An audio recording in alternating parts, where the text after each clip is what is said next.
Muita gente me pergunta se existe algum macete para acertar mais questões na primeira fase do exame do OAB. E a verdade é que existem sim algumas coisas que, se você tiver em mente durante a prova, podem aumentar a sua chance de acertar as questões. E o melhor, não dependem de estudar mais. Então, se você vai fazer a primeira fase do exame do OAB e quer aumentar a sua chance de acerto, fica aqui comigo que essas dicas vão te ajudar muito. Primeiramente, um aviso importante. Os macetes que eu vou ensinar aqui vão ajudar você na hora da execução da sua prova e independem de estudo. Mas isso não dispensa a necessidade de você fazer um bom preparo antes da prova. Tem gente que acha que se for para a prova com alguma dica de marcação, já vai conseguir ir super bem no exame. Mas a chance disso acontecer sem você fazer um estudo eficiente é bem pequena. Então, além de entender as dicas que eu vou dar aqui e ter elas em mente ao fazer a prova, é super importante você fazer um preparo eficiente, ok? E se você quiser a minha ajuda para fazer um estudo estratégico direcionado para estudar apenas o que o OAB tem realmente chance de cobrar de você, é só dar uma olhada no link que eu deixei na descrição do vídeo, que lá tem todos os detalhes da minha mentoria. Na hora da prova existem basicamente duas variáveis que você precisa ficar atento. A primeira delas é o tempo e a segunda delas são as questões em si. E para cada uma dessas variáveis existem dicas diferentes. Com relação ao tempo de prova,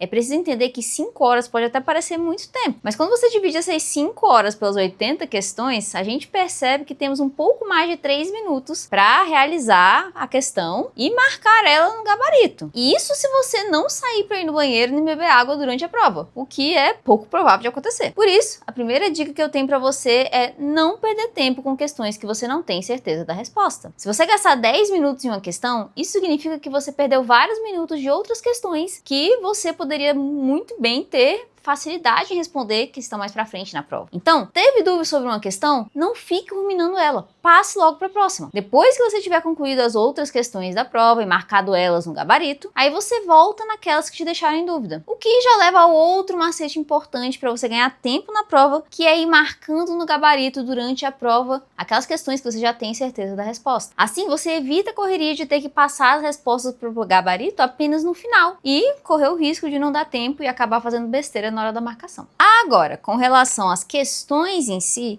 existem 3 macetes que você precisa ter em mente. O primeiro é que nem sempre o enunciado da questão tem a ver com o que a OAB está perguntando no final das contas. Ou seja, algumas vezes a OAB cria uma historinha lá enorme no enunciado, mas na última frase faz uma pergunta que não depende em nada do enunciado para ser respondida. Ou então conta uma história toda sobre a parte geral da matéria e no final acaba fazendo uma pergunta mais relacionada à parte processual. Por isso é essencial ficar atento ao que a OAB está pedindo na pergunta final do enunciado para não acabar errando a resposta porque não prestou atenção na pergunta, ok? O macete número 2 é para quando você está com dúvidas entre as alternativas. Uma forma muito eficiente de identificar alternativas possivelmente erradas é quando elas apresentam alguma palavra absoluta, como nunca, jamais, sempre ou sem exceção. No direito, quase sempre tem alguma exceção à regra. Então, palavras assim geralmente são um sinal de erro na alternativa. Então todas as questões com isso vão estar erradas? Não necessariamente. Isso apenas é um sinal que pode ajudar você a decidir entre uma alternativa e outra quando você estiver em dúvida, ok? E o terceiro macete sobre as questões é que a OAB às vezes cria algumas questões em que todas as alternativas parecem estar certas ou todas erradas. Esse tipo de questão normalmente atrapalha bastante porque as pessoas ficam perdidas sem saber o que fazer, procurando cabelo em ovo, ruminando ali para decidir qual alternativa escolher. Nesse caso, ou você pula essa questão e volta depois, ou simplesmente escolhe a alternativa que acha mais certa, mais completa,